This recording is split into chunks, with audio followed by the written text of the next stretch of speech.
ಸಲ್ಲಿಸಿದೆ. ಈಗ ನನ್ನೂರಿಂದದು ಈಗ ಅಂತರ್ಪಿಜಾಗಿ ನಮ್ಮೂರು ಇಲ್ಲ ಈ ಊರು ಇಲ್ಲ ನಡುವೆದೇನು ಕಣಪ್ಪ ನಾನು ಅಂತ ಹೇಳ್ತಿರ್ತೀನಿ ನಾನು. ಅವರು ಹಾಸ್ಯ ಮಾಡ್ತಿರ್ತಾರೆ, ಏನು ಸರ್ ನೀವು ಮೊದಲಿಂದಲೇ ಹಿಂಗೆ ಮಾತಾಡ್ತಾ ಇದ್ದೀರಾ ಅಂತ. ಏನೇ ಇರಲಿ, ಈ ವಿದ್ಯಾರ್ಥಿಗಳು ಈ ಮಕ್ಕಳನ್ನು ನಾವು ನೋಡಿದಾಗ ಖಂಡಿತವಾಗಿಯೂ ಕೂಡ ನಮ್ಮ ಮಕ್ಕಳನ್ನು ಹೆಚ್ಚಿನಕ್ಕಿಂತಲೂ ಹೆಚ್ಚಿನ ಒಂದು ಸಂಭ್ರಮ ಆಗ್ತಾ ಇದೆ, ಸಂತೋಷ ಆಗ್ತಾ ಇದೆ. ಈ ಮಕ್ಕಳಿಗೆ ಯಾವ ರೀತಿಯಾಗಿ ನಾನು ಹೇಳಿ ನನ್ನ ಕೃತಜ್ಞತೆಯನ್ನು ಅನ್ನೋದೇ ನನಗೆ ಇವತ್ತು ಹೊರಡ್ತಾ ಇಲ್ಲ. ಏನೇ ಇರಲಿ, ಇವತ್ತು ಕೂಡ ನೀವು ನಿಮ್ಮ ಹಾಗೆಯೇ ನಿಮ್ಮ ಪೀಳಿಗೆ ಅಂದರೆ ನಿಮ್ಮ ಮಕ್ಕಳು ಹೇಳಿದ್ರು, ಕಲ್ಲನ್ನು ಯಾವ ರೀತಿಯಾಗಿ ತಿಂತಾರೆ, ಒಡಮೂಡಿಸ್ತಾರೆ, ಪೂಜೆ ಮಾಡ್ತಾರೆ, ಅದಕ್ಕೆ ನಾವು ಸಾಷ್ಟಾಂಗ ನಮಸ್ಕಾರವನ್ನು ಮಾಡ್ತಾ ಇದ್ದೀವಿ ಅಂತಕ್ಕಂಥದ್ದನ್ನು. ಈ ನಿಂಗನಗೌಡರು ಈ ಶಾಲೆಯ ಒಬ್ಬ ಮುಖ್ಯೋಪಾಧ್ಯಾಯರಿದ್ದರು. ಆ ಶಾಲೆಗೆ ಸಾರ್ 6:15 ಫಂಕ್ಷನ್ ಸ್ಟಾರ್ಟ್ ಆಯಿತು ಅಂತ. ಇಲ್ಲ ನಿಮ್ಮ ಗಡಿಯಾರ ಹಿಂದೆ ಬಿದ್ದಿದ್ದೇನಾ, ನಾವು ಟೈಮ್ ನೋಡ್ತಾ ಇದ್ದೀವಿ, 7 ಗಂಟೆಗೆ ಸ್ಟಾರ್ಟ್ ಆಗಿದ್ದು ಅಂತ. ಹೌದ್ರೆ ಅಯ್ಯೋ ಮಕ್ಕಳು ಎಷ್ಟು ಚೆನ್ನಾಗಿ ಮಾತಾಡಿದ್ರು, ಇಲ್ಲೆಲ್ಲ ನಿಮ್ಮವರೆಲ್ಲ ಮಾತಾಡಿದ್ರು, ಇಷ್ಟೇ ಗೊತ್ತಾಗೈತಾ ಅಂತ. ನೋಡ್ರಿ, ಟೈಮ್ ಹೋಗೋದೇ ಗೊತ್ತಾಗಲ್ಲ. ನಾನು ಹೇಳ್ತಾ ಇದ್ದೆ ಈಗ ತಾನೆ, ಈ ಒಂದು ಸುಂದರವಾಗಿರ್ತಕ್ಕಂಥ ಈ ಒಂದು ಸಮಯದೊಳಗ ಆಕಾಶದಲ್ಲಿ ನಕ್ಷತ್ರಗಳು ಯಾವ ರೀತಿಯಾಗಿ ಹೊಳಗ್ತಾ ಇದ್ದಾವಲ್ಲ, ಹಂಗೆ ಇವೆಲ್ಲ ಮುದ್ದು ಮಕ್ಕಳ ನೋಡಿದಾಗ ಭಾಳ ಅದು ಭಾಳ ಹೇಳಕ್ಕೆ ಆಗ್ತಾ ಇಲ್ಲ. ಆ ರೀತಿಯಾಗಿ ಈ ಊರಿನ ಪ್ರತಿಯೊಬ್ಬರ ಒಂದು ಮಕ್ಕಳಾಗಿ ಎತ್ತಿರ್ತಕ್ಕಂಥ ನೀವೇ ಧನ್ಯವಂತರು, ಪುಣ್ಯವಂತರು. ಮುಂದೆಯೂ ಕೂಡ ನಿಮಗೆ ಆ ಭಗವಂತ ನಿಮಗೆ ಇದೇ ರೀತಿಯಾಗಿರ್ತಕ್ಕಂಥ ಆಯುರಾರೋಗ್ಯ, ಸುಖ, ಸಂಪತ್ತು, ನೆಮ್ಮದಿ ಎಲ್ಲವನ್ನು ಕೊಟ್ಟು ಈ ಸಮಾಜದೊಳಗೆ ನಾನೂ ಕೂಡ ಒಬ್ಬವನು ಅಂತಕ್ಕಂಥದ್ದನ್ನು ಗುರುತಿಸ್ತಾ ಇದ್ದೀರಲ್ಲ, ಆ ರೀತಿಯಾಗಿ ನಿಮ್ಮ ವಿದ್ಯಾರ್ಥಿಗಳನ್ನು ಈಗೇನು ನಮಗೇನು ಹೇಳಿದಿರಲ್ಲ, ಬಂಗಾರನೇ ಕಿರೀಟ ಇರ್ತೈತೆ, ಅದು ರಾಜನ ತಲೆ ಮೇಲೆ, ಅದಕ್ಕೆ ಶೋಭೆ ಇಲ್ಲ. ಅದರ ನಡುವೆ ಒಂದು ಹಳ್ಳಿರ್ತೈತೆ ನೋಡ್ರಿ, ಹಳ್ಳು, ಅದು ಶೋಭೆಯನ್ನು ತರ್ತಾ ಇದೆ. KG ಗಟ್ಟಲೆ ಬಂಗಾರ ಮೇಲೆ ಹಾಕಿದ್ರು ಕೂಡ ಇದು ಈ ತಳೆದ ಏನೋ ಬೆಳೆ ಆಗ್ತಾಗ ಹಂಗ ಅಲ್ಲ, ಪಕ್ಕನ ಬಂಗಾರ ಅದು. ಆದರೆ ಅದರ ನಡುವೆ ಒಂದು ಹಳ್ಳಿಟ್ಟಾಗ ಮಾತ್ರ ಯಾವ ರೀತಿಯಾಗಿ ಅದಕ್ಕೆ ಶೋಭೆಯನ್ನು ತರ್ತಾ ಇದೆಯೋ ಹಾಗೆ ಇವತ್ತು ನಾವು ಈ ಊರಿನ ಗೆದ್ದಿ ಹುಳ ಕಟ್ಟುತ್ತೆ, ಮನೆ ಕಟ್ಟುತ್ತೆ, ಅದ್ರಾಗ ಹಾವು ವಾಸ ಮಾಡ್ತಾವೆ. ಸುಮಾರು ಒಂದು 20-25 ವರ್ಷ ಇಲ್ಲಿಂದ ನಾವು ಹೊರಬಿದ್ವಿ ಬೇರೆ ಬೇರೆ ಕಡೆ ಎಲ್ಲ ಹೋದಾಗ. ನೋಡ್ರಿ, ಸುಮಾರು ಈಗ 15-16 ವರ್ಷ ಆದರೂ ಕೂಡ ಈ ನಮ್ಮ ವಿದ್ಯಾರ್ಥಿಗಳು ನಮ್ಮನ್ನು ಬರ್ತಲ್ಲ, ಈ ವೇದಿಕೆಯಲ್ಲಿ ಎಲ್ಲರಿಗೂ ಕೂಡ ಪ್ರಚುತಪಡಿಸ್ತಾ ಇರ್ತಕ್ಕಂಥ, ಅವರ ಆತ್ಮೀಯರಾಗಿರ್ತಕ್ಕಂಥ, ಅವರು ತೀರಿ ಹೋಗಿರ್ತಕ್ಕಂಥ ಅವರ ಸ್ನೇಹಿತರನ್ನು ನೆನೆಸ್ಕೊಳ್ತಕ್ಕಂಥ, ಈಗೂ ಕೂಡ ಒಬ್ಬ ನಮ್ಮ ಸ್ಟೂಡೆಂಟ್ ಬೇಡ, ಅವನು ಒಬ್ಬ ಶಿಕ್ಷಕ ಹೇಳ್ತಾ ಇದ್ನಲ್ಲ, ದಯಮಾಡಿ ಯಾರೂ ಕೂಡ ಆಗಲೇ ಹೋಗ್ಬೇಡಿ, ಪ್ರಸಾದವನ್ನು ತೆಗೆದುಕೊಂಡು ಹೋಗ್ರಿ ಅಂತ. ನೋಡ್ರಿ ಎಂಥ ಮಾತದು. ಇವತ್ತು ಹಸ್ತ ಹೊಟ್ಟಿಗೆ ಅನ್ನ ಇದ್ದಾಗ ಎಲ್ಲರೂ ಕೂಡ ಅದನ್ನು ಪ್ರಸಾದ, ಅದನ್ನು ಇವೆಲ್ಲ TV ಒಳಗೆ ಪೇಪರ್ ಒಳಗೆ ಪ್ರಸಾದ ಅಂದ್ರೆ ಏನೋ ಅದನ್ನು ಸಾರಿ, ಒಂದೇ ಒಂದು ನಿಮಿಷ ದಯವಿಟ್ಟು. ಒಬ್ಬ PSI ಅಂತಕ್ಕಂಥ ಈ ಊರಿನ ಒಬ್ಬ ಹುಡುಗ, ಅವರ ಹೆಸರು ಪ್ರಸಾದ ಅಂತ.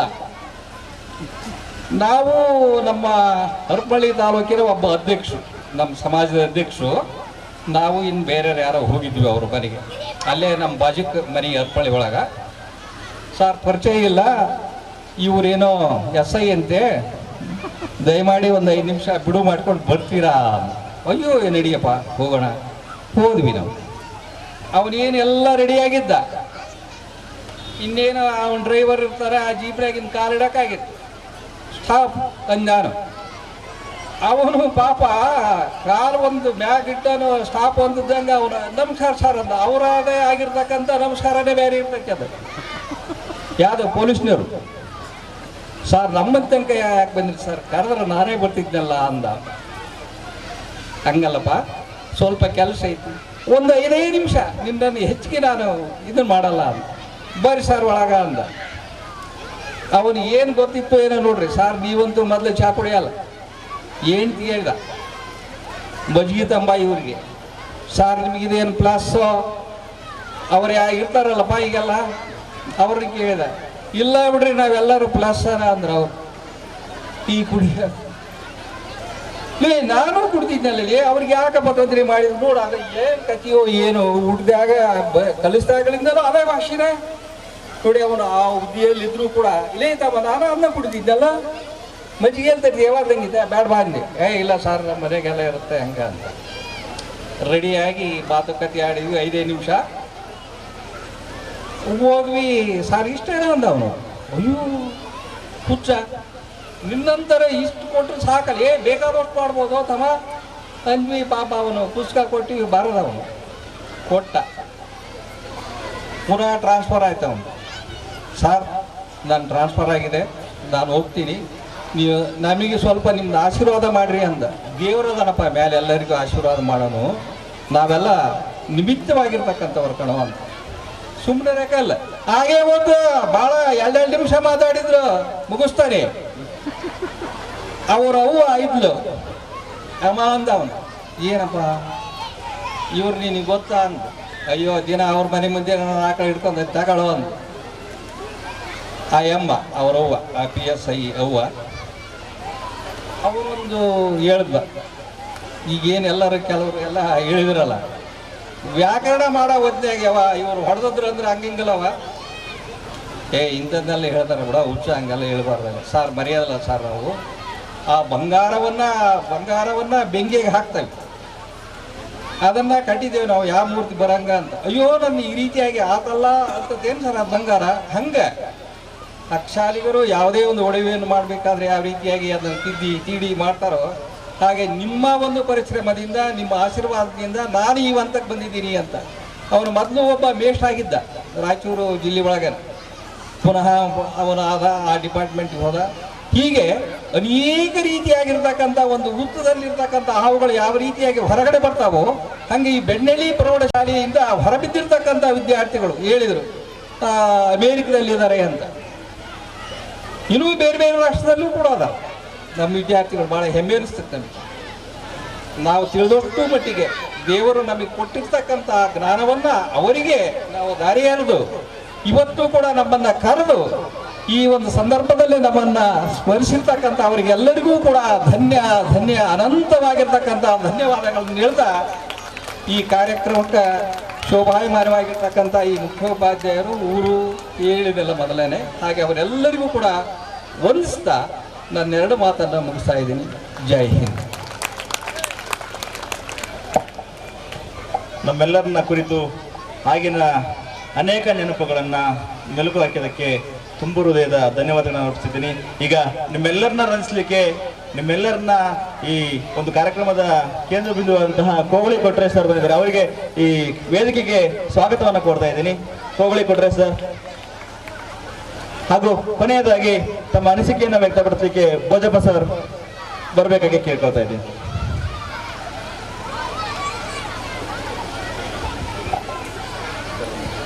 ಸರ್, ಈ ಸಮಾರಂಭದ ಅಧ್ಯಕ್ಷರೇ ಹಾಗೂ ನನ್ನ ಗುರು ಮಂಡಲವರು ಹಾಗೂ ನನ್ನ 2001 ಮತ್ತು 2002 ಸ್ನೇಹ ಬಳಗದ ವಿದ್ಯಾರ್ಥಿ ಮಿತ್ರರು,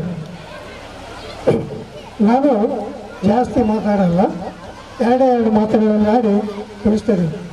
ಮೊದಲು ನನಗೆ ಒಂದು ಕರೆ ಬಂತು. ಕರೆ ಬಂದಾಗ ಶ್ರೀ ಅವರು, ನಾನು ತಿರುಪತಿಯಲ್ಲಿ ತಿಮ್ಮಪ್ಪನ ದರ್ಶನದಲ್ಲಿದ್ದು, ಫೋನ್ ಮಾಡಿದೆ. ಸರ್ ನಿಮ್ಮ ವಿದ್ಯಾರ್ಥಿ ಹಿಂಗೆ ಪ್ರೋಗ್ರಾಮ್ ಇಟ್ಕೊಂಡಿದ್ದೀವಿ, ಹಿಂಗೆ ಬರ್ಬೇಕು ಸರ್ ಅಂದು. ಆಯ್ತು ಹೇಳಪ್ಪ ಅಂತ ಹೇಳಿದಾಗ ಮತ್ತೆ ಬಿಡದೆ ಸುಮಾರು ಒಂದು 3-4 ಸಾರಿ ನಮಗೆ ಫೋನ್ ಮಾಡಿದ್ದಾರೆ. ಇವತ್ತು ಸುಮಾರು ಒಂದು 2 ಸಾರಿ. ಆದರೆ ನೀವು ಈ ಕಾರ್ಯಕ್ರಮ ಮಾಡಲಿಕ್ಕೆ ತುಂಬ ಕಷ್ಟಪಟ್ಟಿರಿ ಅನ್ನೋದು ನನಗೆ ಗೊತ್ತಿದೆ. ನೀವು ಈ ಪ್ಲೇಸ್ ತಗೊಳ್ಳೋಕ್ಕೂ ಕೂಡ ಘರ್ಷಣೆ ಮಾಡಿದಿರಿ ಅನ್ನೋದು ಗೊತ್ತು ನನಗೆ. ಆದರೂ ನೀವು ಈ ಪ್ರೀತಿಯಿಂದ ನಮ್ಮನ್ನೆಲ್ಲ ನೆನೆಸ್ಕೊಂಡು ಈ ಕಾರ್ಯಕ್ರಮವನ್ನು ಮಾಡಿದಿರಲ್ಲ, ಇದನ್ನು ನಾವು ಮರೆಯೋಕ್ಕಾಗ್ತಾ ಇಲ್ಲ. ನೀವು 3 ವರ್ಷ ಈ ಶಾಲೆಯಲ್ಲಿ ಓದಿದ್ರು ನಿಮಗೆ ಇಲ್ಲಿ ಮರ್ಯಾದೆ ಕೊಡಲಿಲ್ಲ. ನಾವು 36 ವರ್ಷ ಇಲ್ಲಿ ನೌಕರಿ ಮಾಡಿದ್ರು ನಮಗೂ ಯಾವುದು ಮರ್ಯಾದೆ ಕೊಡೋದು ಇಲ್ಲ ಅವರು. ಆದರೂ ನೀವೆಲ್ಲ ಇಷ್ಟೊಂದು ಕುರಿತು ನಮ್ಮನ್ನು ಸನ್ಮಾನ ಮಾಡಿದ್ರಲ್ಲ, ಇದಕ್ಕಿಂತ ಸಂತೃಪ್ತವಾದ ಒಂದು ಯಾವುದೂ ಇಲ್ಲ ಅಂತ ನಾನು ತಿಳ್ಕೊತೀನಿ. ಆಗ ನಿಮ್ಮ ಬಗ್ಗೆ ನಾನು ಹೇಳಬೇಕು ಅಂತ ಹೇಳಿದರೆ, ನೀವು 8ನೇ ತರಗತಿಗೆ ನೀವು ಜಾಯ್ನ್ ಆದಾಗ ನಾನೊಂದು ಪರಿಪಾಠ ಇಟ್ಕೊಂಡಿದ್ದೆ. 1 2 3 ಕಲಿಸೋದು. 1 2 3 ಕಲಿಸ್ತಾ ಇದ್ದೆ ಎಲ್ಲರಿಗೂ. ನಮಗೆ ಏನು ಗುರ್ತು ಈಗಲೇ ಗ್ಯಾಸ್ ಬರ್ತಾನೆ. ಅವ್ನು ಏನು ಗುರ್ತಿಗೆ 1 2 3 ಹೇಳೋದ್ರೆ ಅವನು ಒಂದು 15 ದಿನ ಆದರೂ ಅವನು ಒಪ್ಸಲೇ ಇಲ್ಲ. ಆದರೆ ಅವನು ಈಗ ಒಬ್ಬ ಬಂಗಾರದ ಅಂಗಡಿ ಮಾಲೀಕ, ಬಂಗಾರದ ಅಂಗಡಿ ನಡೆಸ್ತಾ ಇದ್ದಾನೆ. ಆದರೆ ಹೇಳ್ತಾರೆ, ಬುದ್ಧಿ ಯಾರಪ್ಪನ ಸತ್ತಲ್ಲ, ಅದೃಷ್ಟ ಬುದ್ಧಿ ಭೂಲೋಕ ಆಳಿಸ್ತಿದ್ರು, ಅದೃಷ್ಟ ಕತ್ತಿಕಾಯಿ ಅಂತ ಇದ್ದಾರೆ. ಯಾರು ಫಸ್ಟ್ ಕ್ಲಾಸ್ ಸೆಕೆಂಡ್ ಕ್ಲಾಸ್ ತಗೊಂಡವರು ಇವತ್ತು ಮನೆಯಾಗ ಇರ್ಬೋದು. ಬರೀ 3rd ಕ್ಲಾಸ್ ಇದ್ದಲ್ಲಿ ಇವತ್ತು ಎಂತೆಂಥ ನೌಕರಿ ಮಾಡ್ತಾ ಇದ್ದಾರೆ. ಅದು ನಮಗೆ ಗೊತ್ತಿದ್ದಂಥ ವಿಚಾರ. ನೀವು 80ರಲ್ಲಿ 40 ವಿದ್ಯಾರ್ಥಿಗಳು ಇವತ್ತು ಸರ್ಕಾರಿ ನೌಕರಿಯನ್ನು ಮಾಡ್ತಿದ್ರು ಅಂದರೆ ಅದು ನಮಗೆ ಒಳ್ಳೆಯ ಒಂದು ಶ್ರೇಯಸ್ ಅಂತ ನಾನು ತಿಳ್ಕೊತಿದ್ದೀನಿ. ಈ ಶಾಲೆ ಓಪನ್ ಆಗಿರೋದ್ರಿಂದ ಬೆಳ್ಳುಳ್ಳಿಯ ಆರ್ಥಿಕ ಪರಿಸ್ಥಿತಿ ಸುಧಾರಿಸಿದೆ ಅಂದರೆ ತಪ್ಪಾಗೋದಿಲ್ಲ. ಯಾಕಂದರೆ ಪ್ರತಿಯೊಬ್ಬರ ಮನೆಗೆ ಈಗ ಮೇಷ್ಗಳಾಗಿದ್ದಾರೆ. ನಾವು ಈ ಶಾಲೆಯಲ್ಲಿ 80ನೇ ವರ್ಷದಲ್ಲಿ ಸ್ಟಾರ್ಟ್ ಆದಾಗ ಈ ಊರಾಗ ಇಬ್ಬರು ಲೇಡೀಸ್ SLC ಆದವ್ರು ಇದ್ದರು, ಇಬ್ಬರು. ಈಗ ಮನೆಗೆ ಒಬ್ಬರು ಅಂದರೆ ಆಮೇಲೆ ಟೀಚರ್ಸ್ಗಳು ಸಿಕ್ಕಾಪಟ್ಟೆ ಆಗಿದ್ದಾರೆ. ಈಗೆಲ್ಲ ನೆನೆಸ್ಕೊಂಡ್ಬಿಟ್ರೆ ನಾವು ಕೂಡ ಒಂದು ಸಾರ್ಥಕ ಜೀವನ ಮಾಡಿದ್ವಿ ಅಂತಂದು ಹೇಳಲಿಕ್ಕೆ ಇಚ್ಛೆ ಆಗುತ್ತೆ. ನಿಮ್ಮ ಒಂದು ಈ ಪ್ರೀತಿ ಯಾವಾಗಲೂ ನಮ್ಮ ಮೇಲೆ ಇರಲಿ ಅಂತ ಹೇಳ್ತಾ ನಿಮ್ಮೆಲ್ಲರಿಗೂ ಹೋಲಿಸಿ ನನ್ನ 2 ಮಾತುಗಳನ್ನು ಮುಗಿಸ್ತಾ ಇದ್ದೇನೆ.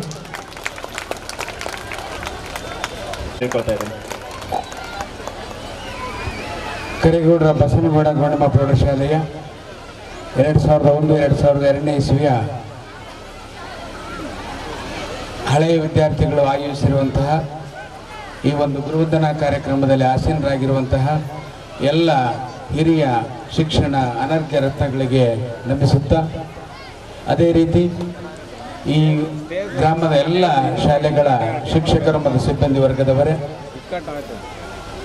ಈ ಗ್ರಾಮದ ತ್ರಿವಳಿ ಗ್ರಾಮ ಅಂದ್ರೆ ತಪ್ಪಾಗಲಾರದು, ಬೆಣ್ಣೆಹಳ್ಳಿ, ಕಡಕೋಳ ಮತ್ತು ಬಾಡ ಈ 3 ತ್ರಿವಳಿ ಗ್ರಾಮಗಳ ಗ್ರಾಮಸ್ಥರೇ, ಹಳೆಯ ವಿದ್ಯಾರ್ಥಿಗಳೇ, ಹಾಲಿ ವಿದ್ಯಾರ್ಥಿಗಳೇ, ಪತ್ರಿಕಾ ಮಾಧ್ಯಮದವರೇ, ಎಲ್ಲ ನನ್ನ ಪ್ರೀತಿಯ ಮುದ್ದು ಮಕ್ಕಳು. ಇಲ್ಲಿ ಈಗಾಗಲೇ ನಮ್ಮದು ಆಕರ್ಷಣೆ ಸಾರಿ ಕೋಗ್ಳಿ ಕೊಟ್ರೇಶ್ ಸರ್ ಅವರೇ, ಅವರನ್ನು ಮರೆತುಬಿಟ್ಟಿದ್ವಿ, ಕ್ಷಮಿಸಿ. ಅವರು ಸಹ ಈ ಒಂದು ಕಾರ್ಯಕ್ರಮದಲ್ಲಿ ಅತ್ಯಂತ ಕೇಂದ್ರ ಬಿಂದು ಅಂದರೆ ತಪ್ಪಾಗಲಾರದು. ಈ ಒಂದು ಕಾರ್ಯಕ್ರಮ ಈಗ ನಮ್ಮೆಲ್ಲರ ಆಕರ್ಷಣೆ ಕೋಗ್ಳಿ ಕೊಟ್ರೇಶ್ ಅವರ ಕಡೆಗಿದೆ, ನನ್ನನ್ನು ಸೇರಿ. ಆದ್ದರಿಂದ ಕೆಲವೇ 2 ಮಾತುಗಳಲ್ಲಿ ನಾನು ಮುಗಿಸ್ಲಿಕ್ಕೆ ಇಷ್ಟಪಡ್ತೀನಿ. ಭಾಳ ಮಾತಾಡ್ಬೇಕಂತ ಅಂದ್ಕೊಂಡು ಬಂದಿದ್ದೆ, ಆದರೆ ಸಮಯದ ಅಭಾವ, ಆಕರ್ಷಣೆಯಿಂದ ಸ್ವಲ್ಪ ಅದನ್ನ ಚುಟುಕಾಗಿ ನಾನು ಹೇಳಲಿಕ್ಕೆ ಇಷ್ಟಪಡ್ತೀನಿ. ಇಲ್ಲಿ ನಾವು ಧರ್ಮಣ್ಣ ಸರು ಬೆಣ್ಣೆಹಳ್ಳಿ ಬಗ್ಗೆ ಹೇಳಿದರು. ಆ ಬೆಣ್ಣೆಹಳ್ಳಿ ಅಂತಂದರೆ ನಾನು 1999ರಲ್ಲಿ ತಳಬಾಳು ಹುಣ್ಣಿಮೆ ಏನು ಆಗಿತ್ತಲ್ಲ, ಸ್ಮರಣ ಸಂಚಿಕೆಯ ಒಂದು ಪುಟದಲ್ಲಿ ಓದಿದ್ದೆ. ಆ ಓದಿದ್ದನ್ನು ಬೆಣ್ಣೆಹಳ್ಳಿಯ ಯಾವ ರೀತಿ ಹೆಸರು ಬಂತು ಅನ್ನೋದನ್ನು ನಾನು ಹೇಳಲಿಕ್ಕೆ ಇಲ್ಲಿ ಇಷ್ಟಪಟ್ಟು ಮುಂದೆ ನನ್ನ ಅಧ್ಯಕ್ಷ ನುಡಿಗಳನ್ನು ನುಡಲಿಕ್ಕೆ ನಾನು ಪ್ರಯತ್ನವನ್ನು ಮಾಡ್ತಿದ್ದೇನೆ. ಇಲ್ಲಿ ಅದರಲ್ಲಿ ಈ ಪ್ರಾಚೀನ ಕಾಲದಲ್ಲಿ, ಹಿಂದಿನ ಕಾಲದಲ್ಲಿ ಬೆಣ್ಣೆಹಳ್ಳಿ ಗ್ರಾಮದ ಹೆಸರು ನವನೀತ ಅಂತಂದೇಳಿ, ಆ ನವನೀತ ಅಂತಂದು ಹೋಗಿ, ನವನೀತ ಅಂತಂದ್ರೆ ಅದು ಸಹ ಬೆಣ್ಣೆ, ಆ ನವನೀತ ಹೆಸರನ್ನು ತೆಗೆದುಹಾಕಿ ಇಲ್ಲಿ ಹೈನುಗಾರಿಕೆ ಹೆಚ್ಚಾಯಿತು. ಆಮೇಲೆ ಬೆಣ್ಣೆಯಂತಹ ಹತ್ತಿಯನ್ನು ಬೆಳಲಿಕ್ಕೆ ಪ್ರಾರಂಭ ಮಾಡಿದರು.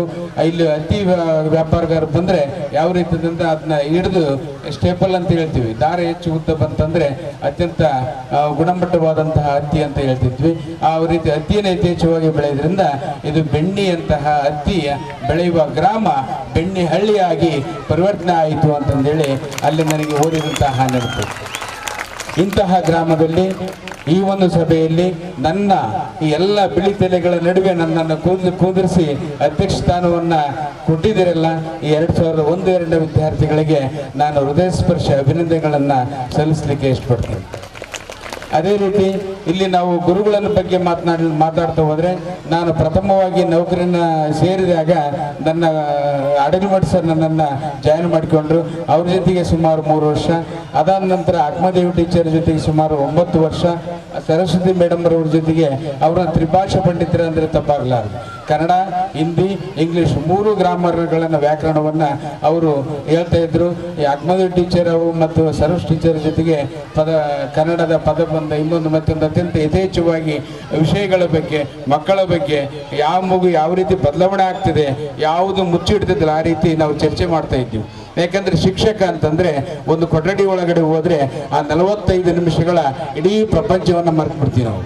ಅಲ್ಲಿ ಕೇವಲ ಶಿಕ್ಷಕ ಮತ್ತು ವಿದ್ಯಾರ್ಥಿ ಇವ್ರ ನಡುವೆ ಇರ್ತದೆ. ಇವ್ರ ನಡುವೆ ಇರೋದು ಒಂದು ಬ್ರಿಡ್ಜ್ ಯಾವುದಂತಂದ್ರೆ ವಿಷಯ. ನಾವು 10ನೇ ತರಗತಿಯಲ್ಲಿ ಹೋದಾಗ 16-15 ವರ್ಷ ಮಕ್ಕಳಾಗ್ತೀವಿ. 8ನೇ ತರಗತಿ ಹೋದಾಗ 12-13 ವರ್ಷ, 9ನೇ ತರಗತಿ ಹೋದಾಗ 14-15 ವರ್ಷದ ಕೆಳಮಟ್ಟಕ್ಕೆ, ಆ ವಯಸ್ಸಿನ ಮಟ್ಟಕ್ಕೆ ಇಳಿದು ನಮ್ಮ 40-45 ವರ್ಷ ಇರ್ಬೋದು, ಆ ಮಟ್ಟಕ್ಕೆ ಇಳಿದು ಅವರಿಗೆ ನಾವು ಪಾಠವನ್ನು ಮಾಡ್ತೀವಿ.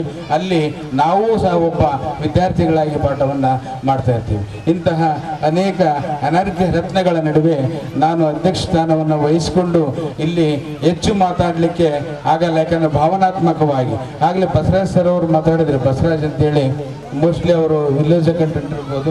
ಅವ್ರು ಮಾತಾಡಬೇಕಾದ್ರೆ ಕಣ್ಣುಗಳಲ್ಲಿ ಆನಂದ ಬಾಷ್ಪ ಬಂದು, ಸಿರಿಯವರ ಕಣ್ಣುಗಳಲ್ಲಿ ಆ ಶ್ರೀಧರ್ ನೆನೆಸ್ಕೊಂಡು ಆನಂದ ಬಾಷ್ಪ ಬಂದು, ರತ್ನಾನ್ನವ್ರನ್ನ ನೆನೆಸ್ಕೊಂಡು, ಈ ರೀತಿ ಎಲ್ಲ ಸಮ್ಮಿಲನ ಆದಾಗ ಆ ಸತ್ತವರ ಆತ್ಮಕ್ಕೆ ಇದು ಶಾಂತಿಯನ್ನು ಕೊಡುವಂತಹ ಕಾರ್ಯಕ್ರಮ ಕೇವಲ ಈ ಶಿಕ್ಷಕರ ಅನರ್ಘ್ಯ ರತ್ನಗಳಿಗೆ ಗುರುವಂದನ ಕಾರ್ಯಕ್ರಮ ಮಾತ್ರ ಅಲ್ಲ. ನಿಮ್ಮನ್ನು ಅಗಲಿದರಲ್ಲ 2001-2 ಬ್ಯಾಚಿನವರು, ಅವರಿಗೂ ಸಹ ಇದು ಆತ್ಮ ಏನದು ಅವರಿಗೆ ಆತ್ಮಶಾಂತಿ ದೊರಕಲಿ ಅನ್ನೋ ಒಂದು ಸಂದೇಶವನ್ನು ನೀಡುತ್ತೆ ಅಂತಂದ್ರೆ ತಪ್ಪಾಗಲಾರದು. ಇಲ್ಲಿ ಪುರಂದರದಾಸರು ಒಂದು ಹೇಳ್ತಾರೆ ಏನಂತಂದ್ರೆ, ಗುರುವಿನ ಗುಲಾಮನಾಗುವ ತನಕ ದೊರೆಯದಣ್ಣ ಮುಖತಿ ಅಂತಂದೇಳಿ. ಯಾರು ಗುರುವಿನ ಹಿಂದೆ ಹೋಗ್ತಾರೆ, ಯಾರು ಗುರು ಹೇಳ್ದಂಗೆ ಕೇಳ್ತಾರೆ, ಅವರು ಗುಲಾಮನಾಗ್ತಾರೆ, ಅವನು ಖಂಡಿತವಾಗಿಯೂ ಯಶಸ್ಸನ್ನು ಕಾಣ್ತಾನೆ. ಈ 2001-2 ಬ್ಯಾಚು ಎಲ್ಲ ವಿದ್ಯಾರ್ಥಿಗಳು ಗುರುವಿನ ಗುಲಾಮರು ಆಗಿರೋದ್ರಿಂದ 60% ವಿದ್ಯಾರ್ಥಿಗಳು ಸರ್ಕಾರಿ ನೌಕರಿಯಲ್ಲಿದ್ದಾರೆ. ಉಳಿದ ವಿದ್ಯಾರ್ಥಿಗಳು ಇತರೆ ಕೆಲಸ ಕಾರ್ಯಗಳನ್ನು ಮಾಡಿಕೊಂಡಿದ್ದಾರೆ ಅಂತಂದ್ರೆ ತಪ್ಪಾಗಲಾರದು. ಯಾಕಂದ್ರೆ ನಮ್ಮ ಭಾರತೀಯ ಸಂಸ್ಕೃತಿಯಲ್ಲಿ ಗುರುವನ್ನು ಯಾವ ಸ್ಥಾನದಲ್ಲಿ ಇಟ್ಟಿದ್ದಾರೆ ಅಂತಂದ್ರೆ ಒಂದೇ ಒಂದು ಹೇಳ್ತಾರೆ, ಗುರುವಿನ ಬೆಂಬಲ ಇಲ್ಲದಂತಹ ವ್ಯಕ್ತಿ